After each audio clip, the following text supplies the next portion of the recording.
Olá, boa noite pessoal. Estamos iniciando mais uma aula. Quero aí agradecer o pessoal que está entrando, o pessoal que já nos procurou hoje para saber da aula, para saber como seria esse nosso momento. Pessoal, que semana incrível nós tivemos.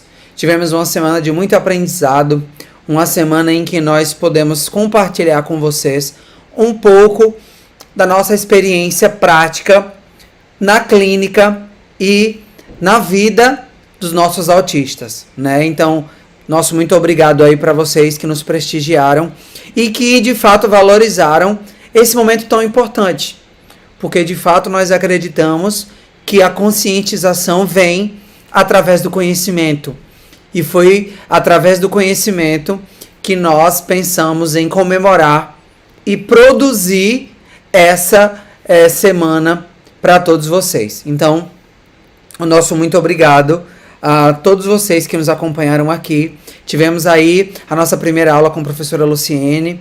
Tivemos muitos relatos dos alunos que participaram e que conseguiram aprender um pouco mais sobre como lidar com as crianças no espectro autista, no contexto escolar, na aprendizagem, né, na alfabetização, na escrita. Foi incrível.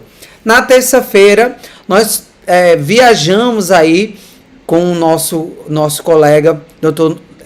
Gustavo de Holanda, falando sobre a história do autismo, né, de como se estabeleceu esse diagnóstico e como nós temos e acreditamos e percebemos o autismo hoje, né? Toda essa trajetória de lá do início, de como foram feitas as primeiras conjecturas a respeito desse transtorno, e hoje ele se apresenta como, de fato, nós o entendemos como um espectro.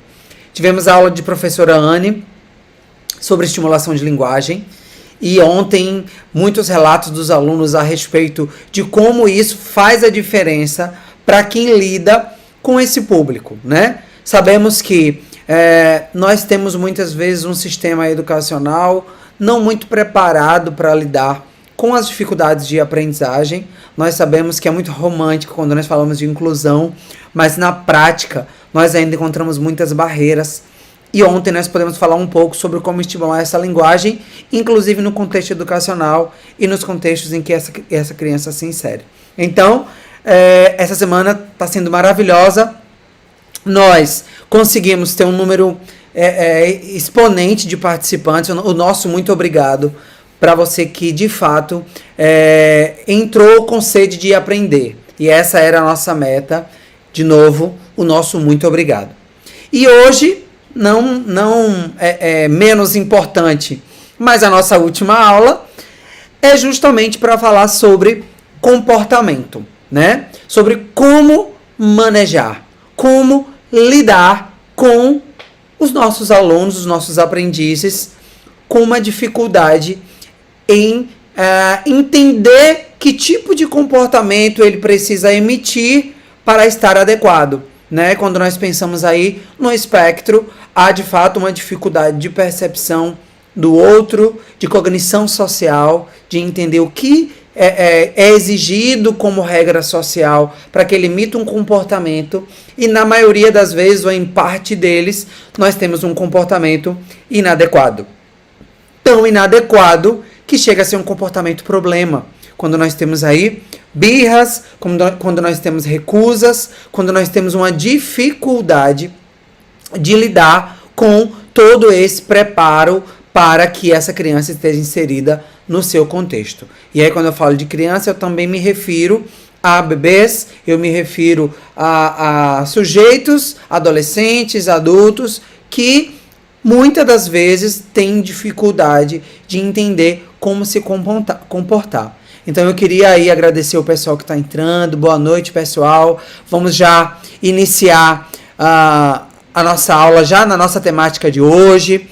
O pessoal que assistiu ontem, daqui a pouco a gente vai falar sobre o certificado, como é que você pode conseguir ainda o seu certificado da jornada.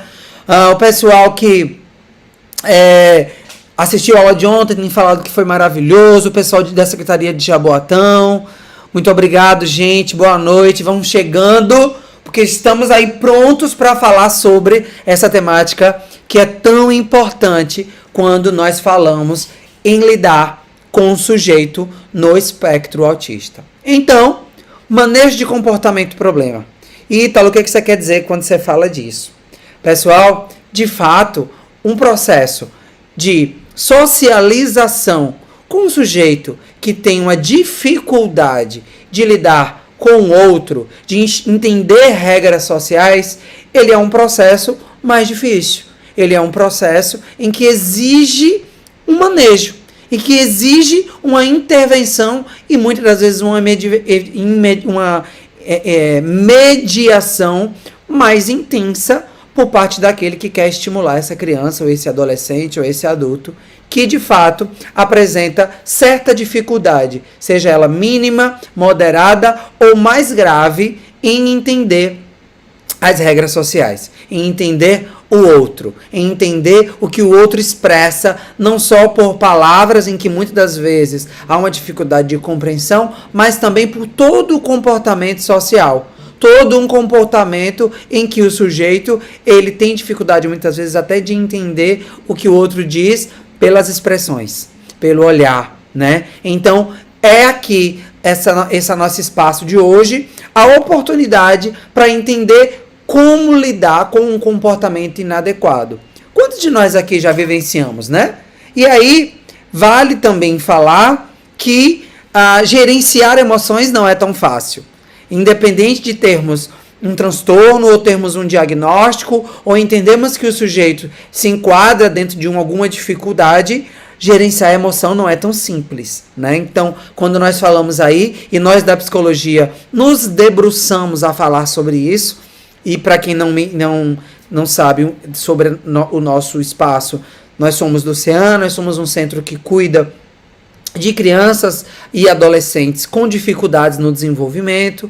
Nos especializamos aqui nos últimos anos no transtorno do espectro autista, que a demanda tem sido uma demanda importante, e parte da nossa equipe é de psicólogos. E nós temos a responsabilidade aí de lidar e de coordenar esse lugar, que é um lugar em que muitas vezes é exigido uma orientação a respeito do comportamento, a respeito de como lidar com o indivíduo no seu contexto, na sua família, na sua escola, e gerenciar emoções não é simples para ninguém. Afinal de contas, quando nós somos tomados por sentimentos, por pensamentos que nos mobilizam, não é muito fácil raciocinar, não é muito fácil pensar na consequência das nossas ações. E imagine para quem de fato tem uma dificuldade no processamento dessa cognição social, que são os indivíduos no transtorno do espectro autista. Então, o manejo de comportamento problema é importante para que nós possamos que o indivíduo tenha uma vida normal. Uma vida normal no sentido de participar de todas as exigências sociais, para que ele cumpra uma rotina, para que ele consiga se organizar para levantar da cama, para que ele consiga tomar café, para que ele consiga ter uma rotina de vida diária, para que ele consiga estudar, para que a gente consiga trabalhar. Então, há a exigência de um planejamento para que nós possamos dar conta de uma rotina social, seja ele para uma criança, um adulto, um idoso, e aí nós precisamos gerenciar. E nem sempre isso é tão fácil. E hoje nós vamos passar esse tempo aqui falando um pouco sobre dicas de como lidar com esses comportamentos disruptivos ou comportamentos problema. Vamos lá, então. Aí fala um pouco da nossa experiência. Nós temos aí a oportunidade de estar na direção do CEAN, juntamente com a professora Anne e professora Luciene, que já falaram aqui para vocês. Nós temos aí já uma trajetória ligada à docência. E esse ano nós tivemos a grande oportunidade de iniciar um grande projeto, que é a Faculdade CEAN. Estávamos já há um tempo ministrando aulas em outras instituições, né? Já temos aí um tempo de ensino, e aí vários alunos falaram aí, não vou perder a aula de hoje, tenho acompanhado a professora Luciene, a professora Anne, os vários alunos nossos das pós-graduações em que nós ensinávamos, e que hoje nós trouxemos toda essa nossa expertise da docência para a nossa instituição, que é a Faculdade CEAN, E aí daqui a pouco a gente vai falar um pouco sobre os cursos que nós já temos e as turmas que já estão acontecendo, para que você de fato possa aprender com quem já faz, com quem já tem experiência na área do cuidado e em específico na área do transtorno do espectro autista. Então, essa é uma ficha de apresentação da nossa experiência enquanto gestores desse lugar, desse espaço. E eu aproveito aqui para mandar um abraço para todo mundo que trabalha com esse público, todos os nossos colaboradores, todos os nossos colegas que de fato compartilham conosco desse lugar de cuidado, de acolhimento. Então aqui quero deixar o meu abraço para todos aqueles que de fato estão a favor da conscientização do autismo todo dia. Que faz isso não só no 2 de abril, que é amanhã, e nessa semana de conscientização, mas que faz isso todo dia. Quando pede para que o pai, a família, uma professora ou até um próprio colega veja para além do diagnóstico e veja que temos ali um indivíduo, temos ali uma sensibilidade, temos ali um indivíduo que de fato precisa de um olhar individualizado. E eu acho que conscientização tem tudo a ver com cuidado específico, com olhar o sujeito, com um olhar dele para ele, entendendo as necessidades que ele tem. E isso é uma das nossas marcas enquanto cuidado, enquanto tratamento e enquanto serviço que nós entregamos. Então aqui o meu abraço para todos os colegas que trabalham nessa área, que tanto nos dignifica e que é uma missão para que nós possamos contribuir para uma melhoria dessas famílias, dessas crianças. E aí o nosso abraço também para as famílias que tanto lutam para um trabalho de qualidade, que falam da evolução dos seus filhos, que veem como eles chegam no serviço, como eles estão e reconhecem o trabalho e de fato percebe o quão a convivência social melhora nas suas casas e o quão vocês lutam para de fato trabalhar a conscientização nos familiares de vocês, nas comunidades em que seus filhos estão, nas escolas dele e quantas barreiras a gente ainda encontra. Então eu queria aqui também deixar a nossa consideração aos nossos pais, às nossas famílias, que são nossas parceiras. Sem o apoio e a conscientização desses cuidadores, nosso trabalho não consegue ser executado. Então é uma parceria contínua. As escolas também, aos professores que estão conosco o tempo todo, em especial no próximo mês nós vamos ter o nosso próximo treino de cuidadores, vai ser voltado para professores. Então você que quer participar, pode se inscrever na nossa página, que é um treinamento gratuito, que é uma forma que nós também temos de contribuir para a aprendizagem, as escolas, a inclusão. Então, olhar com um olhar específico para as crianças que precisam que tenham necessidades de adaptação, de ajuste nesse contexto educacional. Então, você é nosso convidado. Então, trabalhar juntos é termos um objetivo único. Escola, família, terapeutas. E quando nós conseguimos isso, de mãos dadas, nós produzimos cada vez mais conscientização. Quando nós falamos aí de aprendizagem na segunda-feira, quando nós falamos da história do autismo e entendemos como ele se enquadra em todo esse processo, quando nós falamos de estimulação da linguagem e hoje de comportamento, a nossa meta era atingir os vários públicos e os vários lugares e produzir conscientização. Então, o nosso muito obrigado a todos vocês que estiveram conosco até aqui. Bom, quando nós falamos de birra, quem nunca passou por uma birra com seu filho?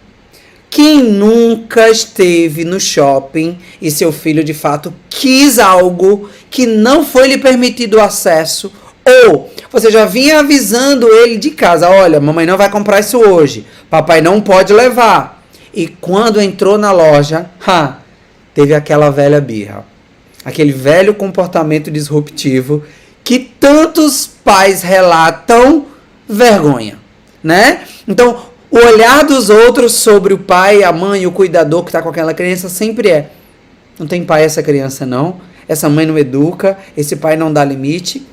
Birra é muito comum. E quando nós falamos de um comportamento de birra, um comportamento inadequado, Pessoal, vamos lá. Paramos mesmo. Tivemos aí um tempinho para poder tentarmos normalizar e equalizar a questão da transmissão. Fizemos todos os ajustes e os testes anteriores, mais de uma vez. E, ao vivo, nós temos aí algumas questões que às vezes nos atrapalham, mas vamos seguir, né? Gostaria que vocês deixassem aí a fala de vocês sobre se está funcionando ou não. Já vejo aí o pessoal voltando. Paulo, Aurélio, Catiane, Débora, vamos embora. Luciene Maria, vamos voltar. Para mim aqui tá ok. Já iniciou o processo de transmissão. E vamos seguir então com a aula no sentido de dar continuidade ao nosso assunto, que é manejo de comportamento problema. Vão aí deixando o comentário de vocês sobre a aula, sobre o conteúdo e sobre também a transmissão. Nós queremos aí conseguir entregar para vocês de fato uma transmissão de qualidade e qualquer questão vocês vão trazendo para a gente. Ok? Então, quem nunca passou aí por um momento de birra, de comportamento problema? E aí nós vamos falar um pouco aqui nesse momento sobre como lidarmos com esses episódios e o que essa ciência, a análise do comportamento aplicada, a ABA, traz como dicas. Claro que a gente não vai se aprofundar na função do comportamento e como fazer uma análise funcional, mas aqui a nossa proposta é dar um pontapé inicial para que você consiga se tornar minimamente analista sobre a situação e o que está acontecendo quando temos uma birra ou apresenta-se um comportamento disruptivo. De fato, não é fácil lidar com birras, então nós temos aí o relato de muitas professoras, mães, terapeutas, colegas, sobre no momento de birra, o que é que eu faço? É um momento, de fato, de crise, é um momento de muita reatividade, em que nós somos tomados, e aí enquanto neuropsicólogo eu não posso deixar negligenciar, de toxinas, neurotoxinas, né, hormonais, digamos assim, se nós pudéssemos falar assim, que nos tomam, que nos movem, né? E quantos de nós já fizemos coisas, falamos coisas no momento da raiva em que nós nos arrependemos? Então, birra tem a ver com esse momento de comportamento disruptivo, esse momento de comportamento incontrolável. E aí, como a gente pode pensar nisso para uma criança do transtorno do espectro autista que tem uma dificuldade de julgar o social, tem uma dificuldade de lidar com as regras sociais, com o repertório exigido para cada ambiente. Então, as birras, muitas das vezes, elas são muito mais comuns em crianças que têm dificuldade de parametrizar onde é que ela está, ou como agir bem dentro de uma sala de aula para aprender. E, para além disso, quais estratégias podemos utilizar para lidar com esse manejo de comportamento dos nossos autistas nos ambientes em que ela se insere, para que ela aprenda cada vez mais. E aí, quando a gente fala em aprender, não é só aprender na escola, mas é aprender com os pais, é aprender com os pares, com os coleguinhas, aprender a brincar, compartilhar, dividir o mesmo brinquedo e brincar na mesma brincadeira por um tempo importante. Então, são repertórios que dependem do não comportamento inadequado. A criança precisa estar sob controle emocional gerenciado para que ela consiga executar um comportamento com qualidade. Então, lidar com as birras é sim um desafio de todos quando nós falamos de transtorno do espectro autista.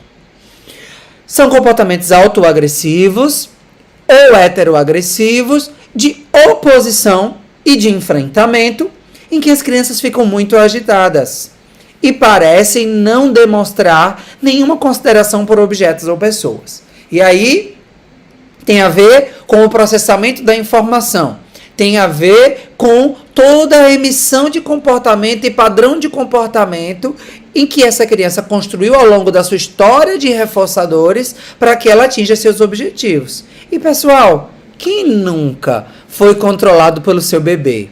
Vocês acham que o bebê não controla a mãe? Por onde? Porque via a via do choro. Eles sabem que se chorar de determinada forma, ele comove. Ele aprende por repetição de que se ele chora daquela forma adequada, daquela forma em que ele tem acesso ao item que ele precisa, que pode ser a mamadeira, ele consegue e aí ele chora. Quantos de nossos bebês, muitas vezes, choravam porque não queria ficar no berço? E ele sabia que toda vez que ele chorava, emitia o comportamento choro, logo alguém tirava o bebezinho, coitadinho, o bichinho, do berço. Isso aconteceu 1, 2, 3, inúmeras vezes. Ou seja, nós somos, na nossa história de reforçamento, desde bebês, bonificados, ou nós somos reforçados, ou nós somos atendidos pela via dos nossos comportamentos. E há uma dificuldade em muitos dos nossos indivíduos no transtorno do espectro autista de verbalizar. E quanto mais a dificuldade de oralizar sobre as suas necessidades, muitas vezes há uma maior incidência de comportamento disruptivo, porque é a via pela qual ele tem atenção, é a via pela qual ele é respondido. E nós precisamos, muitas vezes, criar um comportamento alternativo para que a criança consiga se comunicar. E aí entram as estratégias... Desculpa. Simbora. As estratégias de ensino de um comportamento alternativo para que ele consiga não só fazer birra, mas se comunicar. E aí tem as estratégias de comunicação alternativa, como o PECS, por exemplo. Então, quando não há oralização, quando tem dificuldade no comportamento verbal, a tendência é ter um comportamento disruptivo com mais frequência, com mais birra, que muitas vezes é a forma que nossas crianças têm de chamar a atenção. E aí, pessoal, tá dando pra acompanhar? A transmissão tá boa? Tá dando pra assistir? Deixa aí o comentário de vocês para que nós possamos entender um pouco sobre vocês. Tem gente que ainda tá parado, mas tem gente que tá acompanhando. Estou vivendo experiências parecidas, tem gente dizendo... E aí nós vamos tentando, caso a gente tenha dificuldade com a transmissão, a gente para novamente e retoma, porque a nossa intenção é que vocês recebam um conteúdo de qualidade. Vamos continuar então falando mais sobre o nosso comportamento e os comportamentos inadequados. A ciência do comportamento que mais é utilizada e que é padrão ouro para lidar, tanto para ensino de habilidades como manejo de comportamento, é a análise do comportamento aplicada. E aí, a ABA, que não é método, mas é uma ciência, ela propõe um olhar sobre o comportamento observável, sobre aquilo que a gente consegue ver. E quando nós olhamos, nós temos técnicas e metodologias para registros de comportamento. E a partir desses registros, nós temos medidas. Medidas que nós vamos trabalhar para que elas sejam melhoradas. Medidas que nós vamos trabalhar para que elas tenham mais modificação e uma modulação no comportamento, por exemplo, de birra. Então, a análise de comportamento aplicada vai trabalhar nessas duas vias, no ensino de habilidade e no manejo de comportamentos inadequados. Para isso, lidar com comportamento é fundamental para que a criança evolua nessa ciência. E aí pensar no estímulo e consequência. Então, nós precisamos entender que o reforço é aquele que, a partir do comportamento emitido, essa consequência é apresentada. Se ela aumentar a frequência do comportamento, ela está reforçando. Então, toda vez que eu emito um comportamento e eu recebo uma consequência, e essa consequência fortalece a minha motivação para fazer de novo, nós podemos falar que isso aí estabeleceu uma relação de reforço. Então, tudo que aumenta a frequência do comportamento, assim que ele é emitido, nós vamos dizer que é o reforçador. Então, vários itens podem estar ligados a essa categoria e nós vamos tentando descobrir que reforçador funciona para aumentar a frequência de um bom comportamento, por exemplo. E toda vez que o comportamento for emitido e a sua consequência é diminuir a frequência desse comportamento, nós vamos falar de punição. Então, o reforço aumenta a frequência do comportamento e a punição diminui. É importante falarmos de punição aqui, porque na grande maioria das vezes é a via de mão única que esses pais encontram para lidar numa birra, por exemplo, para lidar com seu filho com um comportamento disruptivo. E aí, nós estamos ensinando um padrão de comportamento que, muitas das vezes, pela via da modelagem, o meu filho aprende que é o padrão em que ele precisa se comportar quando descontente, por exemplo. E aí fica aqui a pergunta: esse é o modelo que você de fato gostaria de ensinar para o seu filho? O modelo da agressão, o modelo de revidar batendo, e isso vai gerando uma constante. Então, muitos dos pais chegam com o relato de que: nossa, Ítalo, meu filho chegou a me agredir fisicamente, chegou a bater, chegou a emitir um comportamento, lançou um objeto sobre mim, sobre a professora. E isso, pessoal, é aprendido. Isso, de alguma forma, nem sempre só é no contexto familiar, mas em algum momento ele usou essa estratégia e ele atingiu o objetivo e diminuiu a frequência, por exemplo, de um comportamento que ele não queria fazer. E aí ele faz mais uma, ele faz duas, e aí nós precisamos entender que, na grande maioria das vezes, essa punição, ela tem um efeito rebote, no sentido de que, quando eu puno, o indivíduo para de executar a tarefa adequada.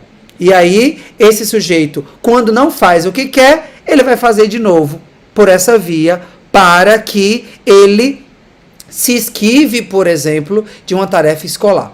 Então, nós temos aí a necessidade de entender o porquê. Oi. Estamos de volta. Vamos lá retomar a nossa aula. O pessoal tem entrado. Fabiana entrou. Vamos lá, pessoal. Edjane. Simbora retomar nossa aula.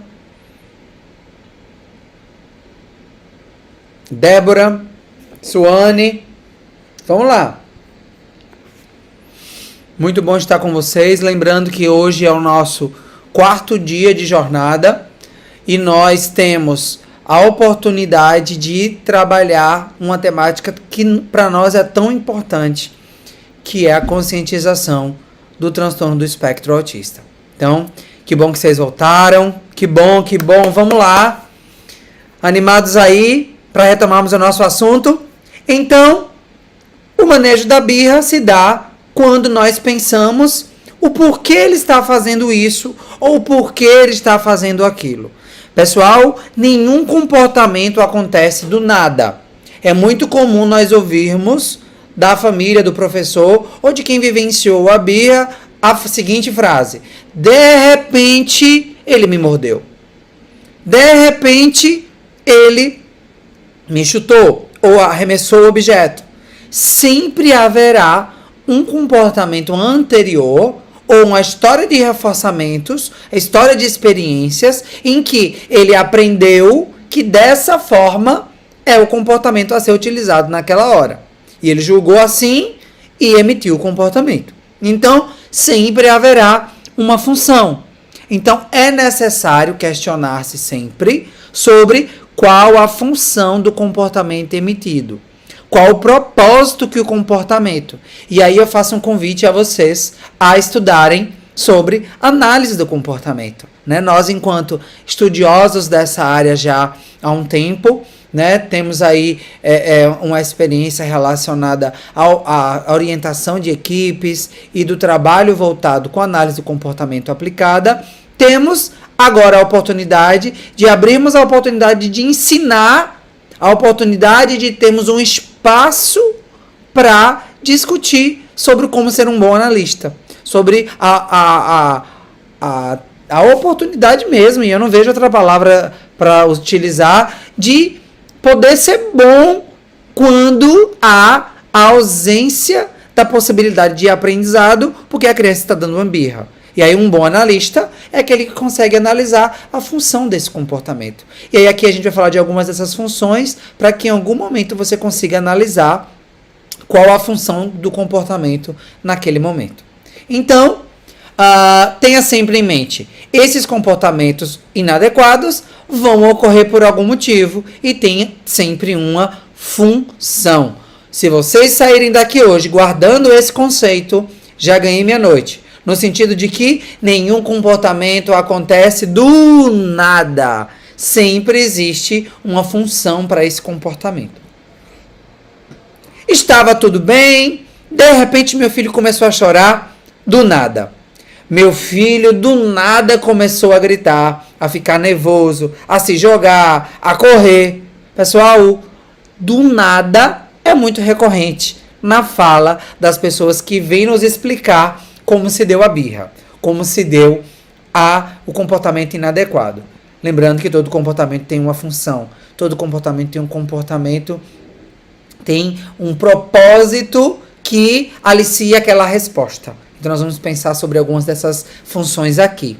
Quais os motivos que podem desencadear birras nas crianças com TEA, né? Nas crianças com autismo? Vejamos as principais. Primeira das funções que vale a pena a gente pensar enquanto analistas do comportamento de birra é se ele, com aquela birra, deseja ter acesso a algo, deseja alcançar um objetivo que ele deseja, né? Então, uma das funções desse comportamento é acesso. Eu quero ter acesso a um item. E para ter acesso àquele item, ou àquele lugar, ou àquela pessoa, eu emito uma birra. Eu faço um comportamento inadequado. E na grande maioria das vezes, quando esse comportamento ele é emitido, ele tem uma resposta. E pessoal, se nós, no meio de uma birra, no pico dessa birra, temos acesso ao item que nós desejamos, o que acontece na próxima oportunidade que eu quiser aquele mesmo item? Eu choro de novo. Na grande maioria das vezes, nossas crianças, nossos indivíduos que estão dentro do espectro autista, nos vencem pelo cansaço. Quantas vezes você, no pico da sua falta de paciência, deu acesso ao item? Permitiu que ele brincasse, permitiu que ele tivesse acesso ao parquinho, permitiu que ele alcançasse o objetivo de ter algo tangível, de ter um acesso. Então, uma das funções do comportamento que pode gerar um comportamento disruptivo tem a função de acesso, tem a função de acessar algo, um objeto que ele deseja. E aí, um outro motivo que é importante a gente pensar, que pode ser uma função desse comportamento, é quando querem fugir de algo. Ou seja, eles querem fugir de uma demanda. Quem nunca apresentou um caderno, apresentou um livro e um lápis e a criança não quis nem ficar na mesa em que ele estava sentado para poder fazer a tarefa? E aí ele se joga para trás, ele bate com o lápis, chuta embaixo da mesa e foge da demanda que lhe é apresentada. Então, muitas das vezes, até sabendo da tarefa que vai ser apresentada, a criança já começa a chorar antes, por exemplo, de chegar na escola, porque ela de fato está fugindo da demanda escolar, da demanda dos comportamentos de aprendiz que ela vai precisar emitir naquele contexto. E aí ela foge, emitindo comportamentos de fuga. E aí, a primeira função foi a birra com a função de acesso. A segunda, fuga de demanda. Quando lhe é apresentada uma demanda, seja imediata ou atrasada, ele foge, ele emite o comportamento disruptivo. Então, acesso e fuga. Uma outra função do comportamento muito recorrente, em especial num contexto em que nós estamos, na grande maioria das vezes, negligenciando o cuidado com as nossas crianças, é a função de atenção. Eles emitem determinado comportamento como forma de obter atenção, como forma de obter o olhar, como forma de obter um comportamento responsivo pela parte do outro. E dê uma olhadinha nessa figura e ela nos remete aí a aula a um contexto extremamente de negligência, em que muitos dos adultos muitas vezes estão envolvidos nas suas tarefas diárias, no seu trabalho, nas suas atribuições e negligenciam a atenção ao seu filho. E isso também acontece com as nossas crianças autistas, né? Então, nós temos aí em especial, nesse momento de pandemia, em que nós estamos restritos muitas vezes de estarmos nos nossos ambientes familiares e tendo acesso a outros adultos, outras pessoas de outros convívios, nós ficamos restritos com nossa criança autista, tendo que dar atenção o tempo todo.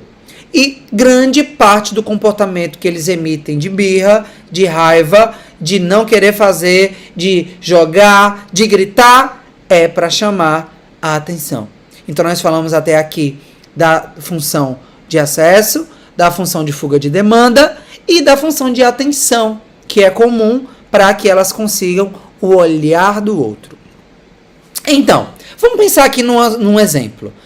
O estímulo antecedente, nós temos na entrada do portão da escola, próximo ao pátio, está um parquinho e João, ao chegar na escola, vê o parque. Na sala de aula, João começa a gritar muito alto, bate com a mão na cabeça, joga os objetos no chão, anda de um lado para o outro, se agita e começa a bater na parede. A consequência que a professora traz a partir desse comportamento pede que alguém tire João da sala de aula, leve ele para o parque para se acalmar e imediatamente João para de chorar. Pessoal, qual das 3 funções nós estaríamos identificando aí nesse comportamento disruptivo de João? Qual foi o comportamento disruptivo? Gritou, bateu muito alto, abateu a mão na cabeça, jogou objetos, andou de um lado para o outro. Com que função ele fez isso? Para vocês seria acesso, fuga de demanda ou demanda de atenção? Ou a função era atenção? O que é que vocês acham? Acesso. Acesso ao parque. Então, ele está tendo dificuldade em lidar com um contexto de passar pelo parque e não ir agora para ele, naquela hora, e ele quer voltar. Então, ele quer ter acesso. E aí ele tem birra por conta do acesso. E a minha pergunta é, se ele faz birra para ter acesso e a professora permite o acesso, qual a probabilidade desse comportamento se repetir? Alta ou baixa? Altíssima. Se toda vez que ele chorar, ele tiver acesso ao parque, óbvio que em grande parte dos seus choros serão para ter acesso a esse parque que ele viu logo que chegou na escola. Então, a função do comportamento aí é acesso. Vamos voltar lá para a tela para saber se o pessoal está conseguindo acompanhar, se ainda está travando. Olha aí, todo mundo respondendo acesso. Ótimo. Muito bem. Teve gente que falou fuga de demanda ainda ali. Bom, ir ao parque deve ser uma consequência do comportamento de João de fazer alguma atividade. E não porque ele chora. Entende? Só porque João chorou eu vou dar acesso ao parque? Não. Ele vai ter acesso ao item que é altamente reforçador, altamente potente, como força de reforçamento, após ele realizar a sua obrigação, após ele executar uma tarefa adequada. E aí eu direciono a birra para uma função adequada, que é executar e manter uma rotina escolar, e assim eu permito o acesso ao parque. E não, toda vez que ele chora, ele vai para o parque. É muito comum a gente ouvir, e aí a gente já teve a oportunidade de lidar com vários contextos escolares, e boa parte das professoras que de fato é difícil manter uma criança com birra dentro da sala, os retiram da sala quando fazem birra. E aí, quando retira, para que ele tenha acesso ao pátio, acesso a itens reforçadores do lado de fora da sala de aula, possivelmente, todas as vezes em que ele quiser ter acesso a outro ambiente, a outros itens que não são tão que são mais interessantes que o contexto de sala de aula, ele vai fazer aquela birra. Então, quem respondeu a função de acesso acertou. Bom, segundo caso, todas as vezes que a mãe de João está falando ao telefone ou conversando com alguém, João começa a gritar. Faz barulho, joga as coisas, puxa a mãe, vai para frente dela e busca o tempo todo que a mãe se volte para ele ou fale com ele. A mãe de João, então, para de falar, interrompe a ligação e conversa com João, dando uma bronca nele. E aí? Qual a função desse comportamento de João? Acesso, fuga de demanda ou atenção? O que é que vocês acham?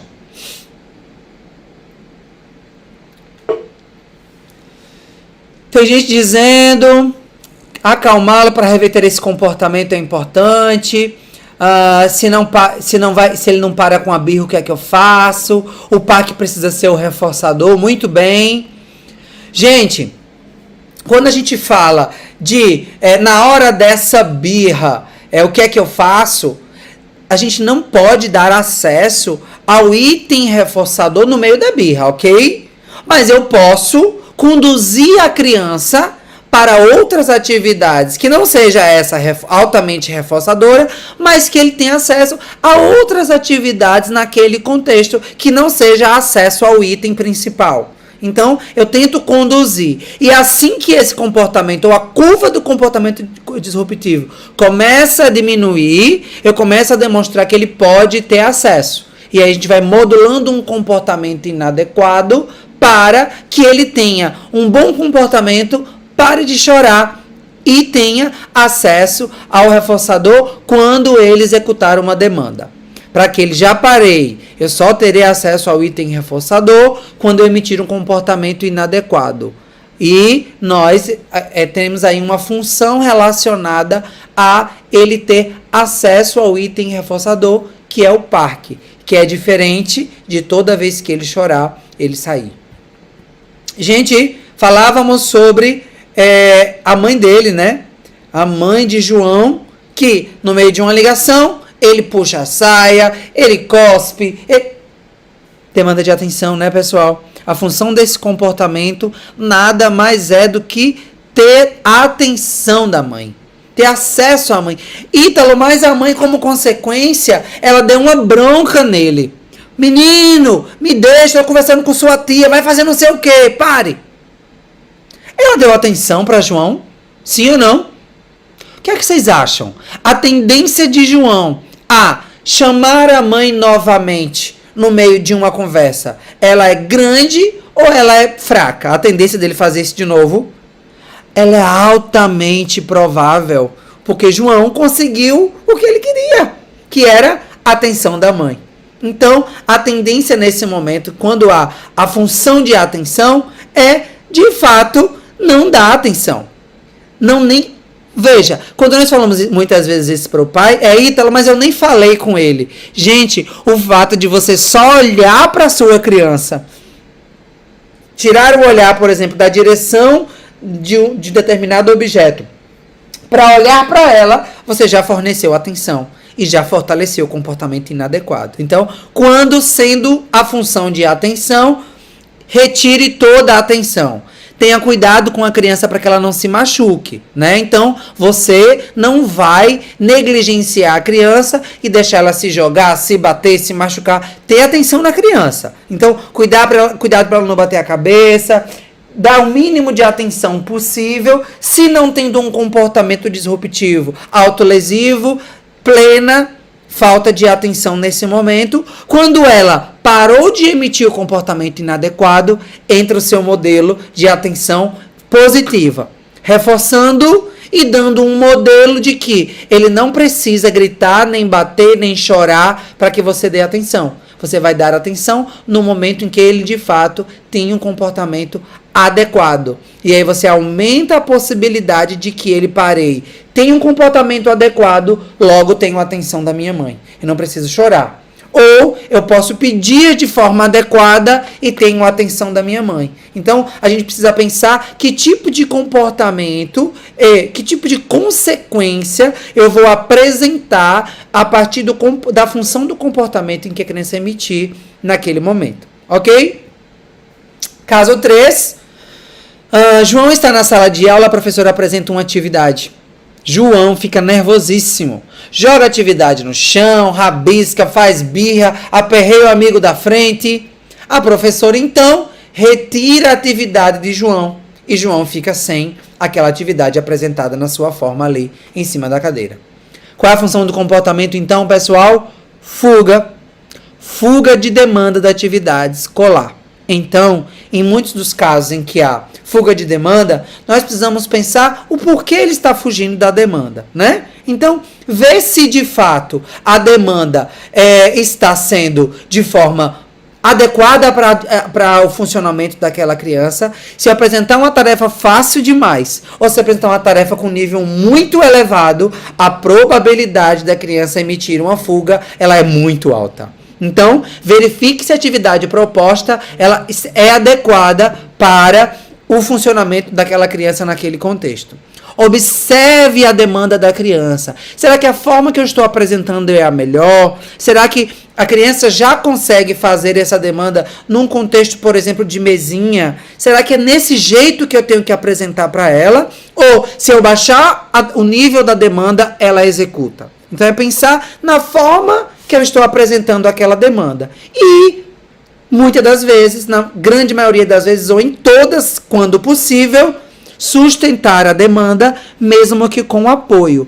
Muitas das crianças precisarão em que nós tenhamos um apoio físico para que ela, pelo menos, saia da mesa quando terminar aquela função. Quando nós estamos falando de fuga de demanda. Gente, função do comportamento, que pode ser acesso ao item, atenção e fuga de demanda. Se nós conseguimos dar uma consequência adequada a esses comportamentos, a nossa linearidade no comportamento para aprender, ela é mais contínua.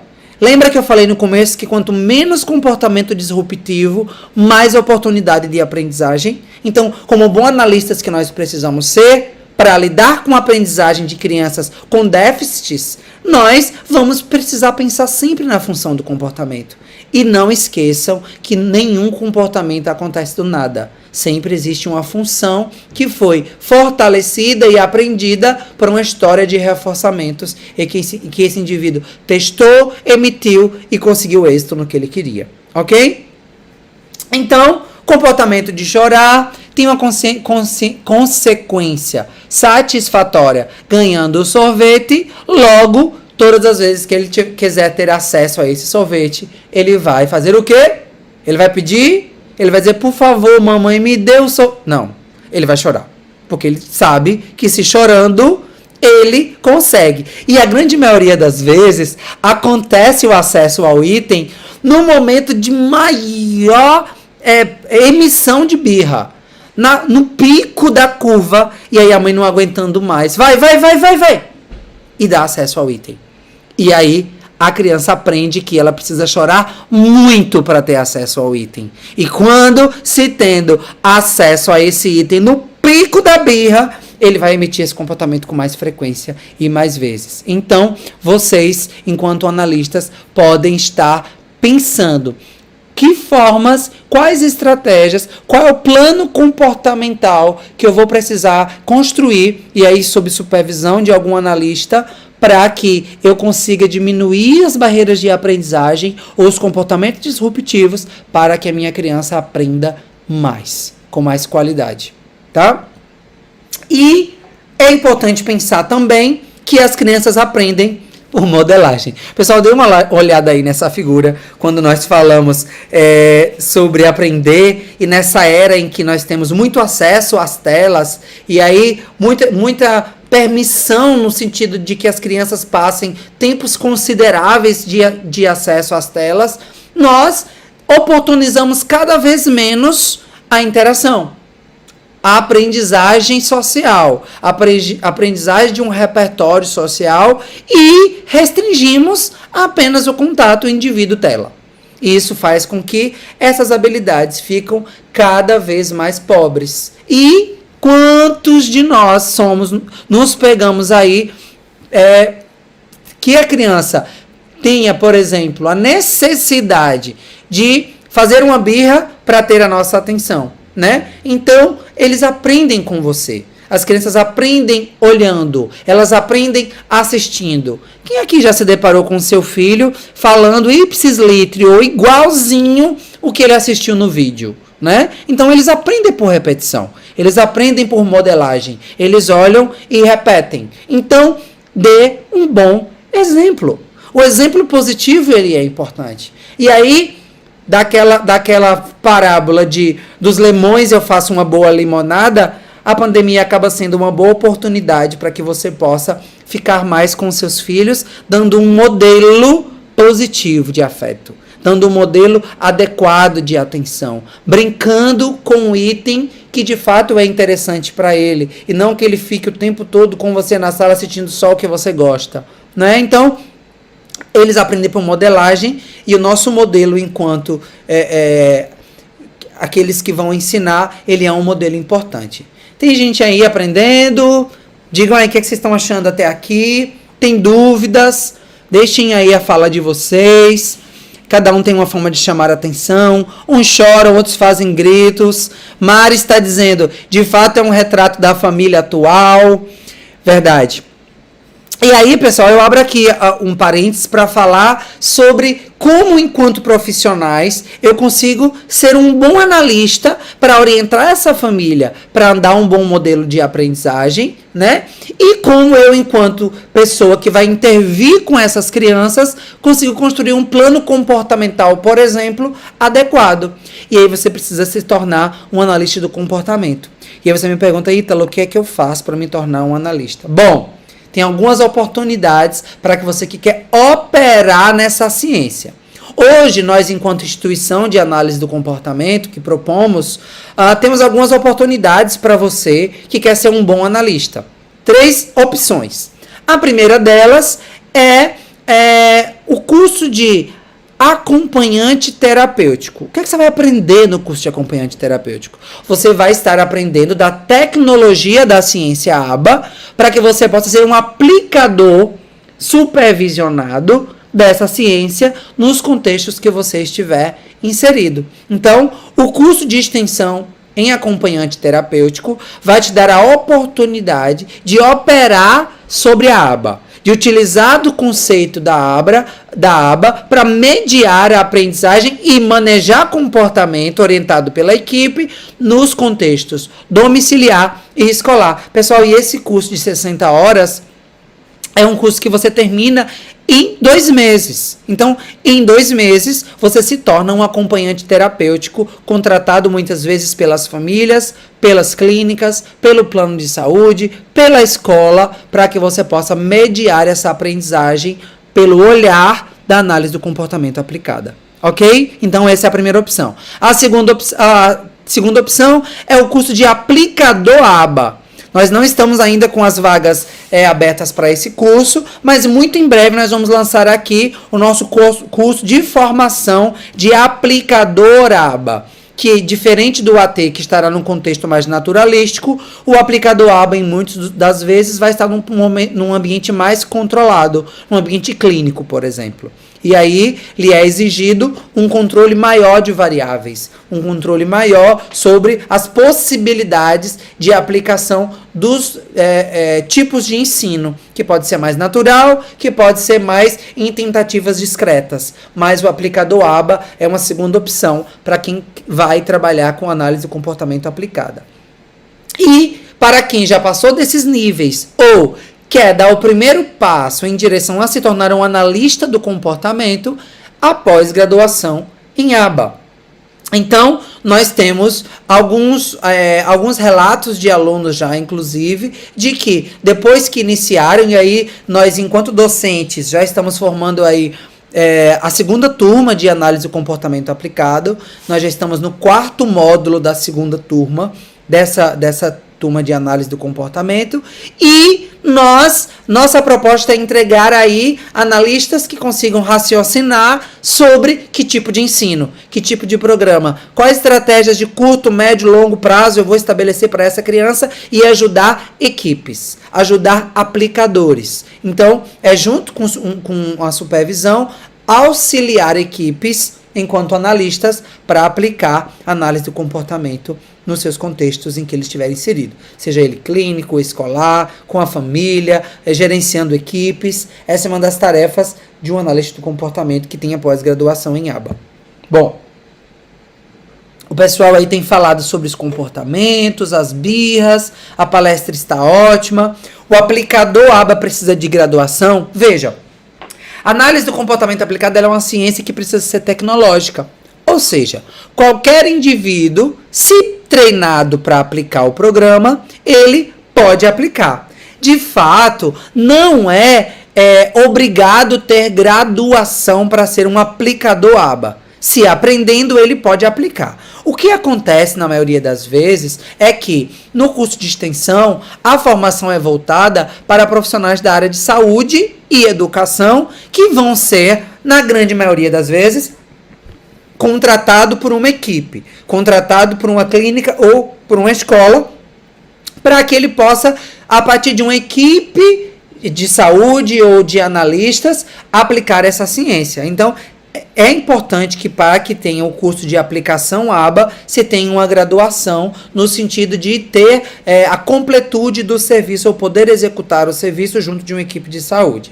No caso do acompanhante terapêutico, não. Você pode ter ensino médio, você pode simplesmente só ser pai ou mãe e querer aprender mais sobre como lidar com os métodos de ensino, né, nessa ciência, e aí você pode fazer sim o curso de AT sem ter uma graduação. Agora, o curso de aplicação e o curso de pós-graduação é necessário ter uma graduação para que você possa fazer conosco.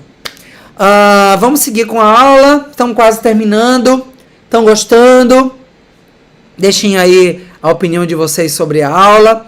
E aí, é importante falar que nós, enquanto lugar de modelos de aprendizagem, ensinamos por modelagem. Então, se emitimos um comportamento adequado, logo nosso filho fará um comportamento adequado, o nosso aluno vai executar. Então, mantenha consistência nesse ensino. Não adianta muitas vezes eu passar o dia inteiro com a criança e não ter tempo de qualidade com ela. E não dar para ela um modelo parental adequado. Vale muito mais ter menos tempo e ter um tempo de qualidade do que passar um dia inteiro com a criança e não dar atenção suficiente, e não dar um modelo adequado para que ela copie adequadamente. Então, não é quantidade de tempo, é qualidade de tempo. Então, nessa nossa vida tão difícil atualmente, com tantas preocupações, com tantas demandas sociais e com tanta pressão para que nós possamos continuar vivendo, precisamos ainda pensar na qualidade do modelo que nós temos apresentado para os nossos filhos, para aqueles que estão sob o nosso cuidado, porque eles vão aprender te olhando, eles aprendem vendo e eles aprendem repetindo o seu comportamento. E eu trago uma frase de Sally Rogers que diz o seguinte: cada criança tem uma forma única de se comportar. Os nossos comportamentos ou os comportamentos do nosso filho comunicam consequências ou resultados que eles experimentaram antes. Lembra que eu falava para vocês da história de reforçamento? Então, eles podem ser comportamentos indesejáveis. Fazem parte do repertório comportamental de toda criança, estando ela no espectro ou não, e tornam-se habituais se conduzirem repetidamente à conquista do seu objetivo. não são comportamentos mauzinhos. São comportamentos funcionais para aquela criança, que utiliza daquele comportamento desejável ou indesejável. Então, eles são funcionais porque funcionam para ela.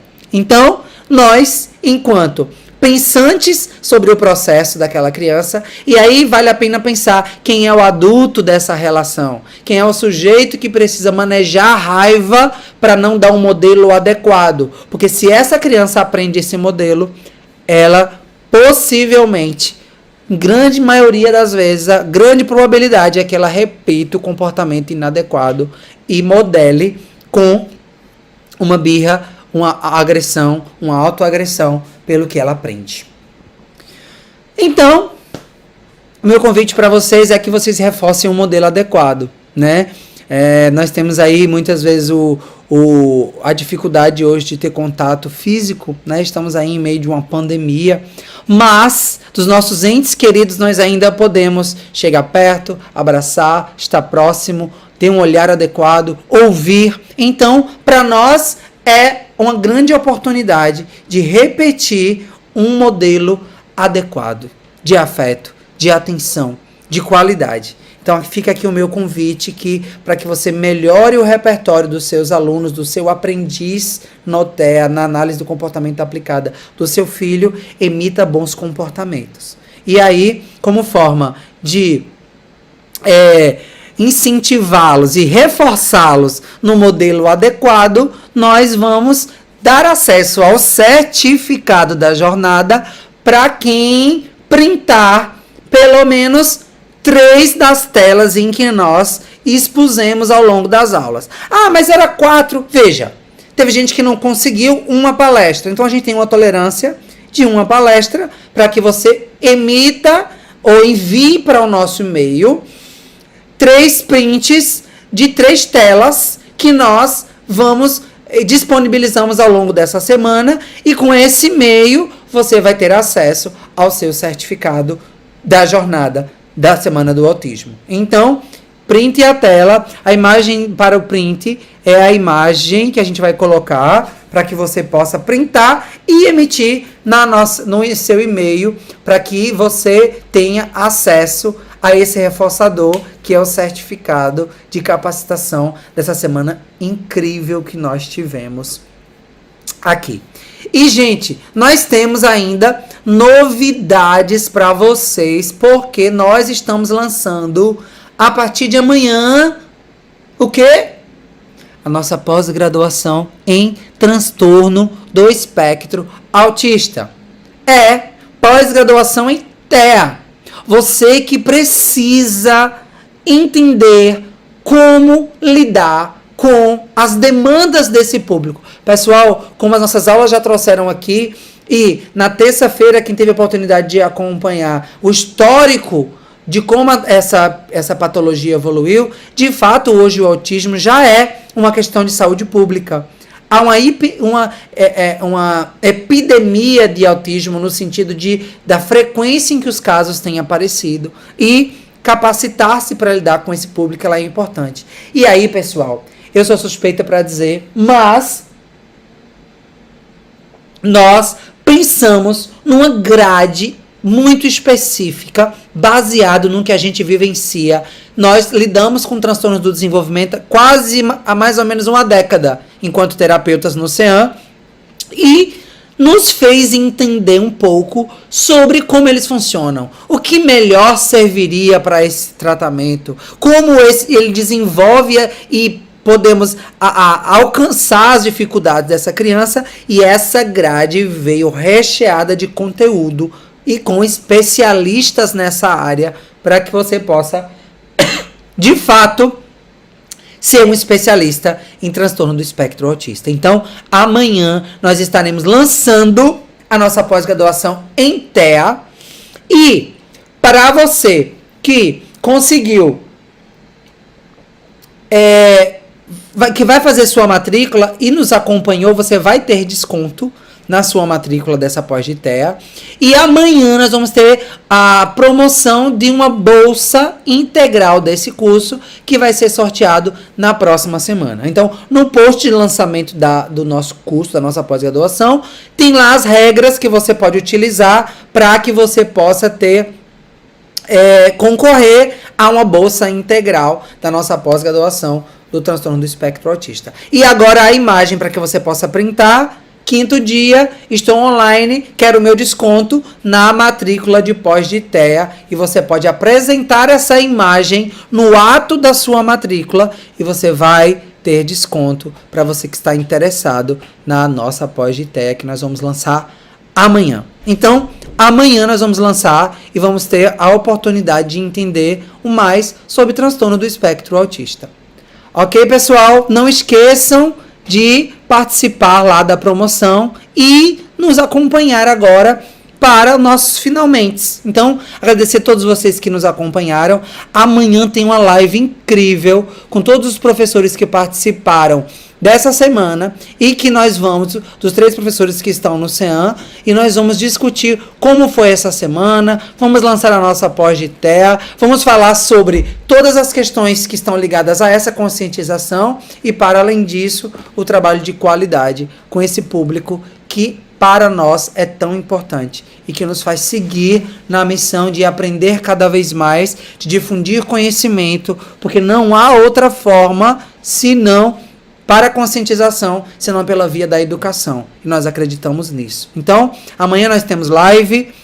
Veja o post sobre a pós-graduação, a forma que você pode concorrer à nossa bolsa, e apresentando o print da tela do desconto, você vai ter desconto na nossa matrícula. Então, 5ª, estou online, quero o meu desconto. Apresente aí o print dessa imagem que você vai poder estar tendo desconto na nossa pós-graduação em TEA. Então, pessoal, meu muito obrigado mais uma vez. Quero agradecer a todos vocês que nos acompanharam essa semana toda. Foi uma semana incrível. Esperamos aí, se vocês quiserem, fazer outras semanas, outros momentos assim, outros lugares de fala assim, de conscientização, porque nós acreditamos nisso, de que quando nós difundimos esse conhecimento, melhor será o cuidado, mais evolução nós teremos e mais afeto e preocupação com esse público que demanda de tanto cuidado, que são os sujeitos que estão no transtorno do espectro autista. Meu muito obrigado ao pessoal que nos acompanhou, obrigado ao pessoal aí da técnica, Elida, muito obrigado. Lu, Anne, que está aí nos ouvindo, o pessoal do CEAM que está nos ouvindo, muito obrigado e até amanhã às 19 horas na nossa live, não percam. Até lá, tchau, tchau.